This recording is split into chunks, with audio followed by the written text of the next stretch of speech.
Praise the lord.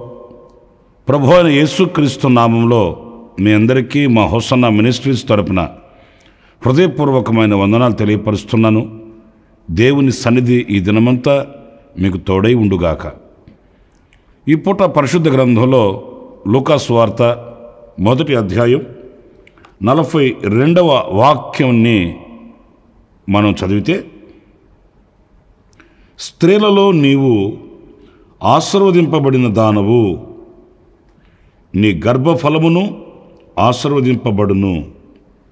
ప్రియులారా, ఇక్కడ ఒక చక్కటి మాట మనం చూస్తూ ఉన్నాము తల్లి అయిన మరియమ్మను గురించి. ఇక్కడ ఆమెను ధన్యురాలు అంటూ ఒక ఆశీర్వాదకరమైన వాక్కు మనం చూస్తూ ఉన్నాము. ఎందుకని ఈ ఆశీర్వాదానికి ఆమె యోగ్యురాలయ్యింది, ధన్యురాలుగా ఎందుకు మార్చబడింది? దేవదూత పలికిన మాట మనందరికీ తెలుసు, నీవు కృప పొందితివి అనే మాట. ఈ ఆశీర్వాదానికి, ఈ అర్హతకు ఆమెలో ఉన్న సుగుణాలు ఏంటి అనేవి మనం ధ్యానించవలసిన విషయాలండి. ఎందుకంటే మనుషులు మనల్ని మెచ్చుకోవచ్చు, కానీ దేవుని యొక్క ఘనత, దేవుని యొక్క మెప్పు మనకు కలగాలి అనంటే మన హృదయ అంతర్భాగాలు చూచే ఆ దేవునికి మనం యోగ్యత కలిగిన వారమై ఉండాలి అనే విషయాన్ని మనం మర్చిపోకూడదు. పిల్లరా, దేవుని వాక్యంలో మనం చదువుతాము, ప్రభువు మెచ్చుకున్నవాడే యోగ్యుడు అనే మాట కూడా మనం లేఖనంలో చదువుతూ ఉంటాము. అందుచేత ఈ తల్లి అయిన మరియమ్మను గూర్చి మనం చదువుతున్నాము. ఈ ఘనత ఆమెకు కలగడానికి ఆమెలో ఉన్న సుగుణాలు ఏంటి, ఎలాంటి వ్యక్తిత్వం కలిగినది ఆమె అనేది పరిశుద్ధ గ్రంథంలో చూసినప్పుడు చాలా విషయాలు మనకు లభ్యమవుతాయి.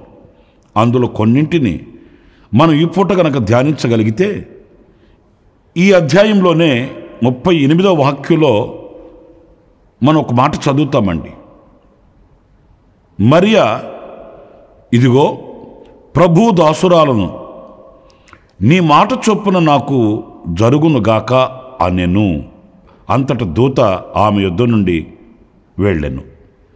ఈ మాట చదివినప్పుడు ఇందులో మనం ఏం గ్రహిస్తాము? దేవదూత దిగి వచ్చి ఆమెకు ఒక వార్త చెప్పిందండి. ఎలాంటి వార్త అనంటే, మనుష్యమాతృలుగా ఎవరు సహించలేనంత వార్త అండి. ఒకవేళ అది సర్వలోకానికి శుభవార్తే కావచ్చు, వినేవాళ్ళకి అది సంతోషకరమైన వార్తే కావచ్చు, కానీ అనుభవించే వారికి అది సంతోషకరమైన వార్తేమీ కాదు. మరియ తల్లితో దేవదూత చెప్పిన మాట ఏంటి? నీవు గర్భవతివి కాబోతూ ఉన్నావు, నీవు ఒక శిశువునకు జన్మనిస్తావు. ఈ మాటలు విన్నప్పుడు పిల్లల కాస్త ఆలోచిస్తే చాలా ఇరుకైన మార్గం అది, క్లిష్టతరమైన అనుభవం అది. పైపెచ్చు తల్లి అయిన మరియమ్మ దేవదూతకి ఇదే ప్రశ్న అడిగిందండి. నేను పురుషుని ఎరుగని దాననే, నాకు ఇంకా వివాహం కాలేదు కదా, నేను ఒక బిడ్డకు జన్మనివ్వడం ఏంటి ఆశ్చర్యం కాదంటారా? పురుగారు, ఒక్కసారి మీరు ఆలోచించండి. ఈ వార్త వినగానే గుండె పగిలిపోయే వార్త. ఎందుకంటే రేపటి రోజున సమాజంలో తిరగాలి, లోకంలో బ్రతకాలి. మనమేమి వేరే లోకంలో లేము.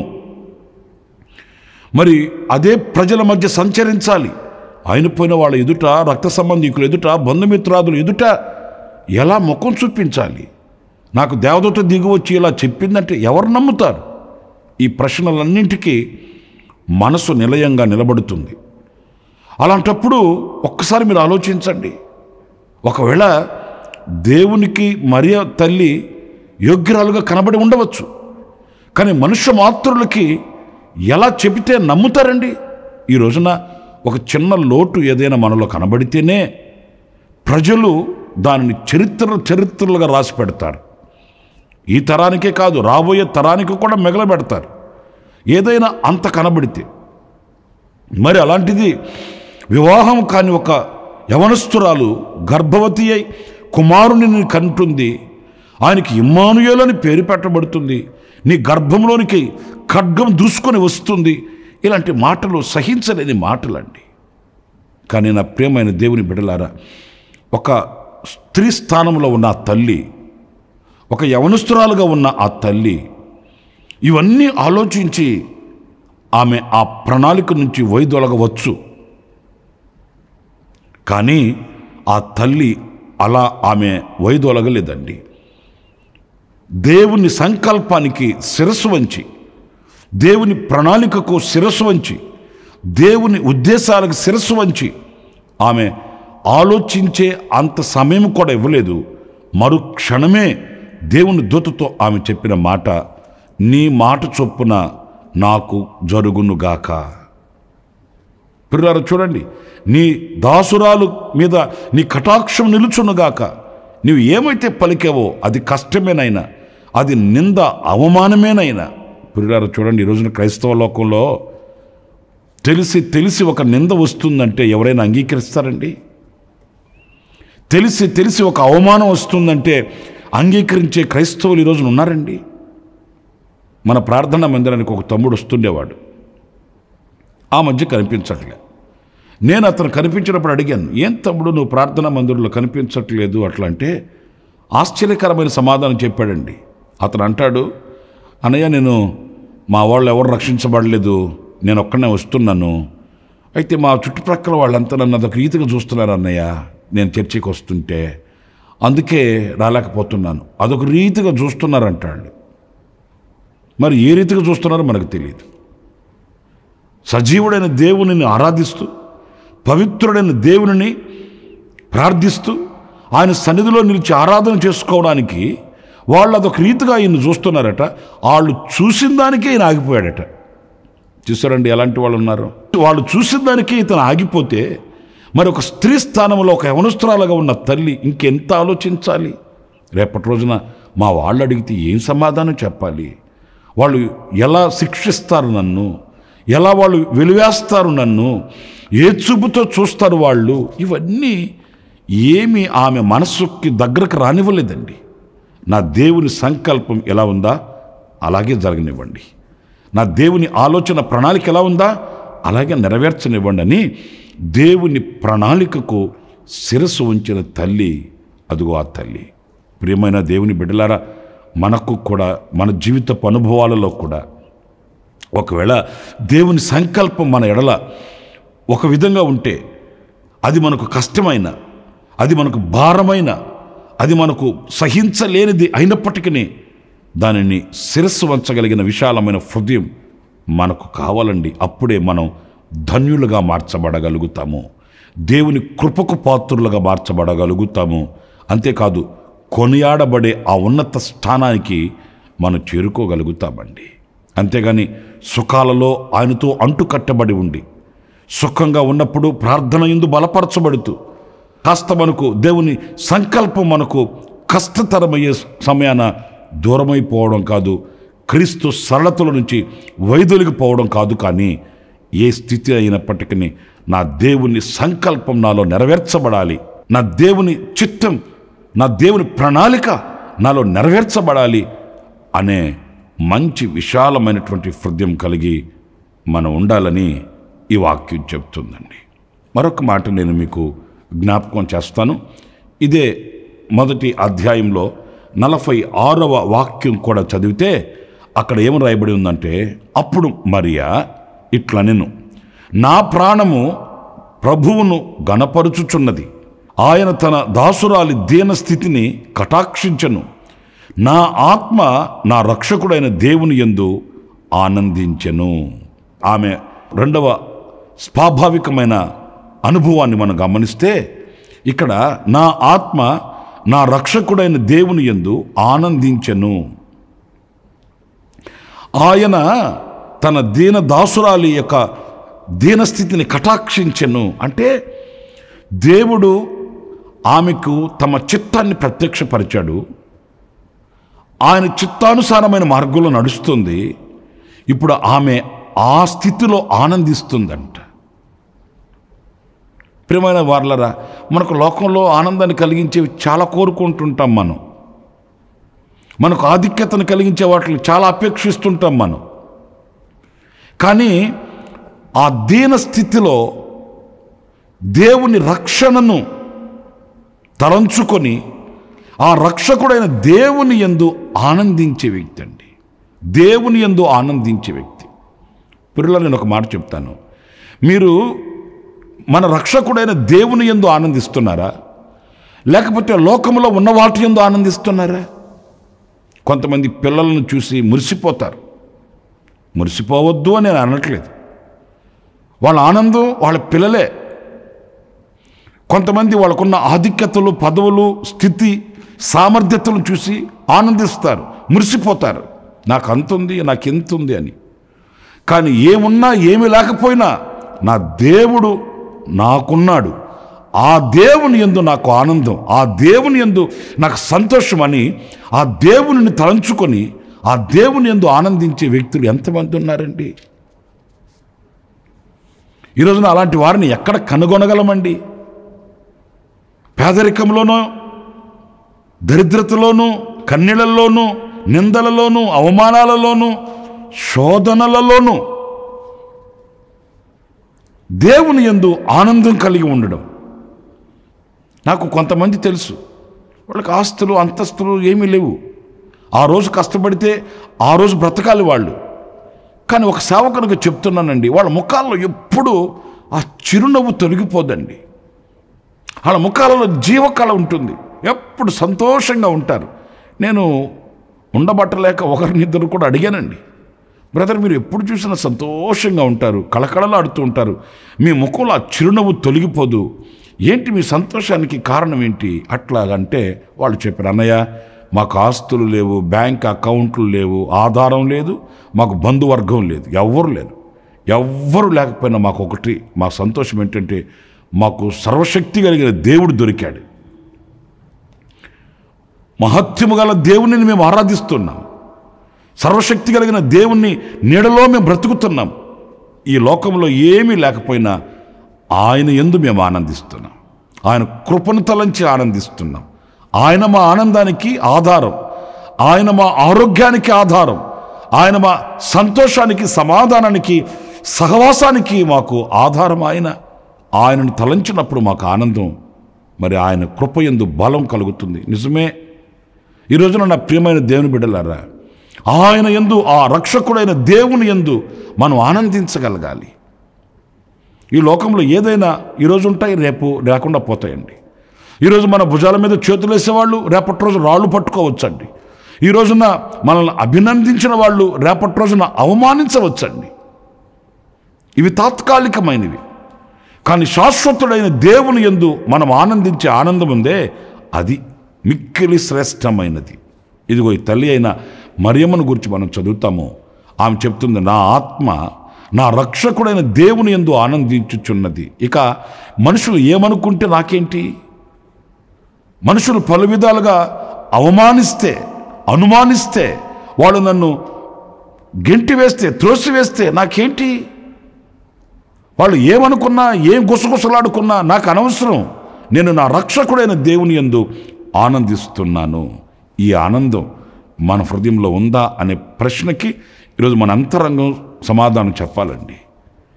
ఈ ఆనందం నేను ప్రభునందు ఆనందిస్తున్నానా అనే ఆ ప్రశ్నకి ఈరోజు మనం ఎదుట నిలబడాలి, దానికి సమాధానం చెప్పగలగాలి.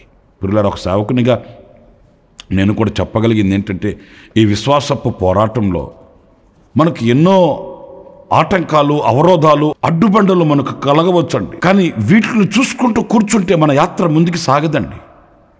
మనం ఆధ్యాత్మికంగా ఎదగలేమండి, ముందుకు వెళ్ళలేమండి. విశ్వాసమునకు కర్తయు దానిని కొనసాగించువాడునైనా ఆయన వైపు చూస్తూ ఆయన యందు ఆనందం కలిగిన వారమై మనం ముందుకు వెళ్ళాలి. అది మన జీవిత ఆశయంగా మనం మార్చుకోవాలి. అప్పుడే మనం ధన్యులుగా మార్చబడగలుగుతాము, కృప పొందిన వారంగా మనం మార్చబడగలుగుతాము, ఉన్నతమైన ఆధిక్యతను మనం పొందుకోగలుగుతామనే విషయాన్ని మనం మర్చిపోకూడదండి. పరిశుద్ధ గ్రంథంలో మరొక మాట కూడా నేను మీకు జ్ఞాపకం చేస్తాను. అది 2వ అధ్యాయం 49వ వాక్యాన్ని మనం చదివినప్పుడు, ఆయన మీరేలా నన్ను వెదుకుచుంటిని, నేను నా తండ్రి పనుల మీద ఉండవలనని మీరు ఎరుగరా అని వారితో చెప్పెను. అయితే ఆయన వారితో చెప్పిన మాట వారు గ్రహింపలేదు. అంతటా ఆయన వారితో కూడా బయలుదేరి నజరేతునకు వచ్చి వారికి లోబడి ఉండెను. ఆయన తల్లి ఈ సంగతులన్నీ తన హృదయంలో భద్రము చేసుకొనెను. ఈ వాక్య భాగంలో ఈ తల్లి అయిన మరియమ్మ గారి యొక్క హృదయాన్ని మనం చూస్తామండి. ఆధ్యాత్మికమైన జీవితాన్ని మనం చూస్తామండి. ఆమె ఎలాంటిది అనంటే, జరుగుతున్నవన్నీ ఆమె కనులారా చూస్తూ ఆమె హృదయంలో వాటిని భద్రపరుచుకొని ఆమె కాచుకొని ఉందట. దేవదూతలు ఆమెతో పలికిన మాటలు ఆమె మనసులో ఉన్నాయి. ఆయనను గూర్చి ప్రవచించిన ప్రవచన వాక్కులు ఆమె హృదయంలో ఉన్నాయి. అంతేకాదు, ఈ సన్నివేశంలో ప్రభువు ఆమెతో అంటున్నాడు, నేను నా తండ్రి పనుల మీద ఉండాలని మీరు ఎరుగరంటమ్మా అన్నప్పుడు ఆ మాట ఆమె హృదయంలో పదిలపరుచుకొని, వాస్తవమే, ఈయనను గూర్చి ప్రవచనాలు ఎలా ఉన్నాయి కదా, దేవుని దూత ఈయనను గూర్చి వ్రాయబడిన మాటలు నాతో చెప్పింది ఇదే కదా అని ఆ మాటల్ని ఆమె హృదయంలో పదిలపరుచుకొని భద్రం చేసుకుందంటండి. ప్రియులారా, చూడండి, ఒక మాట, ఆమె హృదయం దైవ కార్యాలతో నింపబడినదండి. మరి మన హృదయం అనేక విషయాలకి మన హృదయంలో తావు ఉంటుంది. అనేక విషయాలు మన హృదయంలో చేర్చుకుంటాము. కానీ దైవ సంబంధమైన కార్యక్రమాలకి మన హృదయంలో తావు ఉండదండి. అనేక విషయాలని ఆసక్తిగా తెలుసుకుంటాము. ఇక్కడేం జరుగుతుంది, అక్కడేం జరుగుతుంది, ఈ దేశంలో పరిస్థితి ఎలా ఉంది, ఆ దేశంలో పరిస్థితి ఎలా ఉంది, అమెరికాలో ఎలా ఉంది, లండన్లో ఎలా ఉంది, మన దేశంలో ఇలాంటి వార్తలు ఎన్నో ఆసక్తికరమైన వాటిని అపేక్షించి హృదయం నిండుగా మనం నింపేసుకుంటామండి. అదే సందర్భంలో దైవ సంబంధమైన కార్యాలు ఎలా ఉన్నాయి, మన ప్రభువు యొక్క ఆశ్చర్యమైన క్రియలేంటి, రాబో దినములను గూర్చి లేఖనాలు ఎలా ఘోషిస్తున్నాయి, ఏమని చెప్తున్నాయి, ఒక విశ్వాసికి ఉండవలసిన స్థానం ఏంటి, ఒక విశ్వాసి ఎలా బ్రతక, ఎలాంటి ఆత్మ సంబంధమైన వాటి మీద దృష్టి మనస్సు ఉండదండి. ఒకవేళ నాలాంటి సేవకులు ఎవరో ప్రకటించి బోధించినా కూడా విని విడిచిపెట్టే వాళ్ళు ఉన్నారే, కానీ ఆ విన్న మాటల్ని హృదయంలో పదిలపరుచుకొని భద్రపరుచుకొని ఆ మాటలతో తమ జీవితాన్ని గడుపుకునే వ్యక్తులు ఈ రోజున అరుదైపోతున్నారు అని చెప్పడానికి సందేహం ఏమీ కూడా లేదండి. వినుట మట్టుకు విన్నారేమో, కానీ అది హృదయంలో భద్రపరచుకోవట్లేదు, అది హృదయంలో నిలబడట్లేదు, ఆ క్రియా సాధకం కనిపించట్లేదు. నా ప్రియమైన దేవుని బిడ్డలారా, అందుకే దేవుని కృపకి మనం పాత్రులము కాలేకపోతున్నాము, ఉన్నతమైన స్థానానికి వెళ్ళలేకపోతున్నాము, ధన్యులుగా ధన్యకరమైన జీవితాన్ని మనం అనుభవించలేకపోతున్నామనే సంగతి వాస్తవం అండి. ఎప్పుడైతే ఆ దైవ కార్యాలని హృదయంలో పదిలపరుచుకొని భద్రపరుచుకుంటామో ఆ దైవ కార్యాలు మన విశ్వాసాన్ని కట్టి లేపుతాయండి. ఆ దైవ కార్యాలు మన విశ్వాసాన్ని బలపరుస్తాయండి, మనకు నిరీక్షణను పుట్టిస్తాయండి. అంత మాత్రమే కాదు, ఓర్పును, నేర్పును, సహనాన్ని మనకు కలిగిస్తాయి ఆ దైవ కార్యాలు. ఈ రోజున ఆ దేవుని యొక్క శక్తి కలిగిన క్రియల్ని హృదయంలో పదిలపరుచుకొని వాటి చేత నడిపించబడిన వ్యక్తులము మనమందరం కావాలి. అందులో కలిగే రమ్యకరమైన బ్రతుకుని, ధన్యకరమైన జీవితాన్ని మనం అనుభవించాలని దేవుని వాక్యాన్ని బట్టి నేను వినిపించుకుంటున్నాను. అలాంటి కృప దేవుడు మనందరికీ అనుగ్రహించాలని ప్రార్థిస్తున్నాను. తలలు వంచండి, కళ్ళు మూయండి. ఆశ్చర్యకరుడమైన తండ్రి, జీవాధిపతి, మీకు వందనాలు నాయన. ఈవేళ తల్లి అయిన మరియను తలపోసుకుంటూ కొన్ని విషయాలు మేము నేర్చుకుంటూ వచ్చాము. మీ సంకల్పానికి శిరస్సు ఉంచిన వ్యక్తిని, మీ యందు ఆనందించడి వ్యక్తిని, మీ మాటలు, మీ క్రియలను హృదయంలో పదిలిపరుచుకునే వ్యక్తి తల్లి అయిన మరియ అని మేము తెలుసుకున్నాము. ఆ మార్గంలో మేము కూడా నడవడానికి మీ యందు ఆనందిస్తూ మీ ప్రణాళికకు శిరస్సు వంచి మీ మాటలు, మీ క్రియలు హృదయంలో పదిలపరుచుకొని మేము విశ్వాసపు యాత్రలో కుడికాయను ఎడమకాయను తొలగక గమ్యం చేరుకోవడానికి మీరు మాకు కృపను అనుగ్రహించమని మమ్మల్ని మీ చేతులు సమర్పించుకుంటూ యేసు నామములో ప్రార్థించి వేడుకొనుచున్నాను తండ్రి. Amen, amen. ప్రభు మిమ్మల్ని దీవించి ఆశీర్వదించును గాక. విశేషమైన కృప నా దేవుడు మీ అందరికీ అనుగ్రహించునుగాక. ఆమేన్. ప్రతి దినము ఈ అనుదిన కృపాను సందేశాల కొరకు ఇంకా మరిన్ని ఆత్మ సంబంధమైన సందేశాల కొరకు ఈ మా యూట్యూబ్ ఛానల్ ని సబ్స్క్రైబ్ చేసుకోండి. Pastor Ramesh ministries.